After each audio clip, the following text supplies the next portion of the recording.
new. They don't have a solidified edge. They don't know what they're looking for. Case of that, every time they come into the market, they're always taking new setups and never ending up building confidence with those setups. The number one thing that you need to be focused on in trading is building conviction and confidence with your model. Pick one thing and focus on it. Every single time that you come into the market, always look for that setup, see if it works, see if it doesn't work, what market conditions are they working in, what market conditions are they not working in, and use those experiences to solidify your own strategy. Do not come into every single day looking for something new, trying to catch opportunity. Don't be in the mindset of just wanting to catch any move. You need to be in the mindset of only catching what you are confident in, not in what the market is given. Only what you are confident in. And when you solidify that idea and you come into the market and only trade your confident edge, you're going to have more confidence. You're going to be less anxious, less stressful when you see those setups, and overall just more successful as a trader. Number two, you have to be focused mentally and psychologically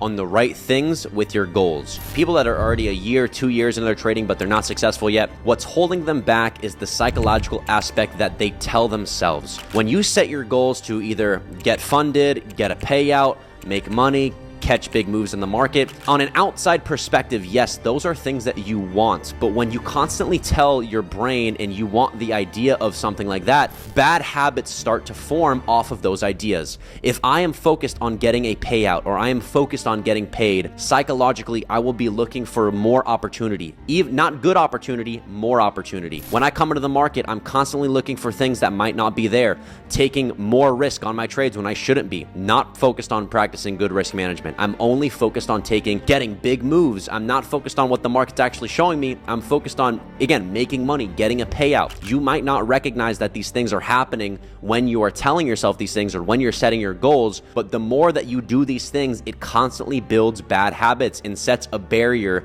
for you. And all of the time, most of the time I see with traders is they end up building such bad habits over time that they might experience just a little bit of success, but all it takes is 1 week, 2 weeks for all of that success to go down the drain. How many of you guys have had, a point in their career when they finally think they're reaching that, that barrier to get past to become successful, and all it takes is maybe a couple days, a week, just to get reset all of those steps that you took in the last month? It is because psychologically you haven't been focused on the right things. You've been focused on making money, and in return has been building bad habits. So this is what I recommend. Every single day you come into the market, you need to be focused on building good habits. That means I'm focused on building conviction with my edge. I'm not focused on making money. I'm focused on good risk to reward. I'm focused on proper position sizing. When you come into the market and only focus on those things,